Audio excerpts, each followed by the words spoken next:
जय हिंद। स्टडी बसरिया के नई वीडियो में आप सभी का हार्दिक स्वागत है। आज हम लोग नए क्वेश्चन सेट के साथ प्रैक्टिस करेंगे। आज के क्वेश्चन सेट में केबीसी लेवल के छोटे इनाम राशि वाले और बड़े इनाम राशि वाले सभी तरह के क्वेश्चनों को इसमें सेट किया गया है। आप लोग वीडियो को लास्ट तक पूरा देखिएगा और अदर एग्जाम, कॉम्पिटिटिव एग्जाम के लिए भी ये क्वेश्चन उपयुक्त हैं। आज के वीडियो का पहला प्रश्न है, निम्न में से किस देश का क्षेत्रफल भारत के क्षेत्रफल से ज़्यादा है? इसका ऑप्शन है ऑप्शन ए दक्षिण Africa, B Brazil, C Germany, D France. इसका आंसर हो जाएगा ऑप्शन बी, ब्राज़ील का क्षेत्रफल भारत से ज़्यादा है। दुनिया में भारत का स्थान क्षेत्रफल के हिसाब से 7वें स्थान पे आता है। हम लोग यहाँ समझ लेते हैं कि भारत से ज़्यादा क्षेत्रफल वाले देश कौन कौन हैं, तो उसको देखते हैं। पहला है रूस, दूसरा है कनाडा और तीसरे नंबर पे है चीन, फोर्थ नंबर पे अमेरिका और फिफ्थ पे है ब्राज़ील, सिक्स्थ पे ऑस्ट्रेलिया और सेवेंथ पे है अपना भारत, एट्थ पे है अर्जेंटीना, नाइन्थ पे है कजाकिस्तान, 10 पे है अल्जीरिया और 11 पे है कांगो। हम लोगों ने दुनिया के 11 सबसे बड़े एरिया वाले देशों का लिस्ट हम लोग देख लिया है, जान लिया है। अब इससे रिलेटेड कोई भी क्वेश्चन हम लोग मिलता है तो उससे हम लोग आराम से सॉल्व कर सकते हैं। नेक्स्ट क्वेश्चन है, संत कुतुबुद्दीन बख्तियार काकी के नाम पर कुतुब मीनार का नाम रखा गया है।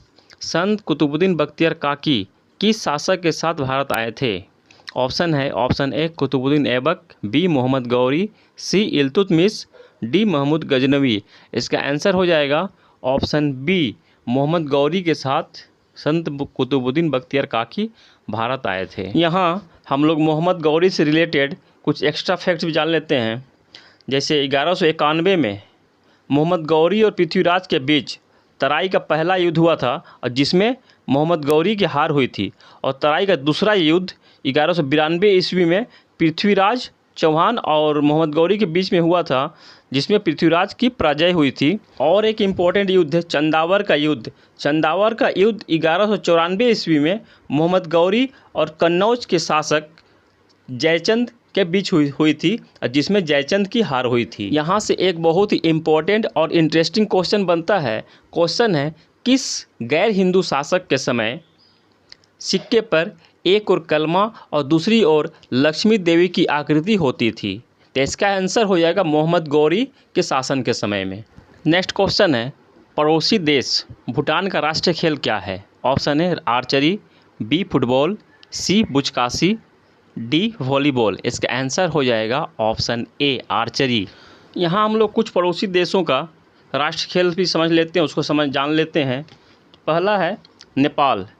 नेपाल का है राष्ट्रीय खेल वॉलीबॉल और श्रीलंका का भी है वॉलीबॉल। और इंडोनेशिया का है बैडमिंटन, चीन का है टेबल टेनिस जिसे कि पिंग पोंग भी कहते हैं, और पाकिस्तान का है हॉकी, और भूटान का हम लोगों ने देख लिया आर्चरी। अब आप लोगों को ये बताना है कमेंट्स में कि बांग्लादेश का राष्ट्रीय खेल क्या है। और एक खेल है बुचकाशी जो कि ऑप्शन में था। बुचकाशी किस देश का राष्ट्रीय खेल है? आप लोग इसका कमेंट्स कीजिए। इसका आंसर मैं वीडियो के लास्ट में बताऊंगा, दोनों ही क्वेश्चन का आंसर। नेक्स्ट है, जम्मू कश्मीर के शालीमार बाग का निर्माण किसने करवाया था? Option A Shahjahan, B Jahangir, C Zainulabdin, D Ibrahim Lodi. इसका आंसर हो जाएगा ऑप्शन बी जहांगीर। जहांगीर ने शालीमार बाग का निर्माण करवाया था। जहांगीर के बचपन का नाम सलीम था और इसकी आत्मकथा का नाम है तुझ के ए जहांगीरी। जहांगीर ने अपने विद्रोही पुत्र खुसरो की सहायता करने के जुर्म में सिखों के 5वें गुरु अर्जुन देव को फांसी की सज़ा दी थी। जहांगीर के शासनकाल को चित्रकला का स्वर्णकाल कहा जाता है और शाहजहां के शासनकाल को स्थापत्य कला मतलब आर्किटेक्चर के लिए स्वर्णकाल कहा जाता है। नेक्स्ट है, एनआरसी में आर क्या है? Option A residence, B record, C register, D recall. इसका आंसर हो जाएगा ऑप्शन सी रजिस्टर। एनआरसी का फुल फॉर्म होता है national register of citizens. Next है, महात्मा गांधी द्वारा गाया जाने वाला भजन रघुपति राघव राजा राम की रचना किसके द्वारा की गई है? Option A Narsinh Mehta, B Lakshmanacharya, C Shyamlal Gupta, D Mahatma Gandhi. इसका आंसर हो जाएगा ऑप्शन बी लक्ष्मणाचार्य। लक्ष्मणाचार्य द्वारा ये भजन लिखा गया है।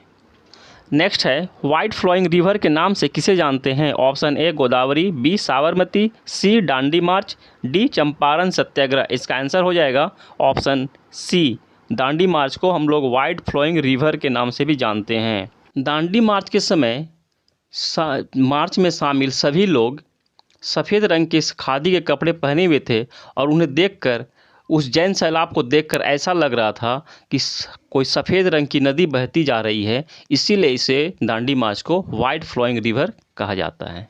नेक्स्ट है निम्न में से कौन ग्रीन हाउस गैस नहीं है? Option A carbon dioxide, B nitrous oxide, C जलवाष्प, डी कार्बन मोनोऑक्साइड। इसका आंसर हो जाएगा option D, carbon monoxide green house gas नहीं है, ये ग्रीन हाउस गैस इफेक्ट नहीं डालती। नेक्स्ट है भारत में पहली यूरोपीय बस्ती किस स्थान पर बनाई गई थी? ऑप्शन है option A Goa, B Kochi, C Mumbai, D Kolkata. इसका आंसर हो जाएगा ऑप्शन बी, कोच्चि में। केरल राज्य के कोच्चि में पहली यूरोपीय बस्ती बनाई गई थी। नेक्स्ट है गुलामगिरी पुस्तक के लेखक या लेखिका कौन है? Option A Jyotiba Phule, B Raja Ram Mohan Roy, C Aurobindo Ghosh, D Jugal Kishore. इसका आंसर हो जाएगा ऑप्शन ए ज्योतिबा फूले। ज्योतिबा फूले ने गुलामगिरी पुस्तक लिखी थी। ज्योतिबा फूले का पूरा नाम है ज्योतिराव गोविंदराव फूले।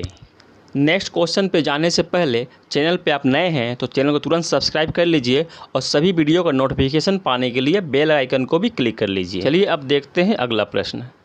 नेक्स्ट क्वेश्चन है भारत के आज़ादी प्राप्ति के समय कांग्रेस के अध्यक्ष कौन थे? Option A Rajendra Prasad, B G B. Kripalani, C Jawaharlal Nehru, D Shrimati Nalini Sengupta. इसका आंसर हो जाएगा option B G B. Kripalani. G B. Kripalani उस समय कांग्रेस के अध्यक्ष थे। जी.बी. कृपलानी का पूरा नाम है जीवटराम भगवान दास कृपलानी। आई होप आज के सभी प्रश्न आप लोगों के लिए हेल्पफुल और इंटरेस्टिंग रहे हैं। आप लोगों को फिर से मैं याद दिलवा रहा हूं, चैनल पे आप नए हैं तो चैनल को सब्सक्राइब कर लीजिए और सभी वीडियो का नोटिफिकेशन पाने के लिए बेल आइकन को भी क्लिक कर लीजिए। फिर मिलते हैं नए वीडियो में, तब तक के लिए जय हिंद, स्वस्थ रहें, मस्त रहें, धन्यवाद।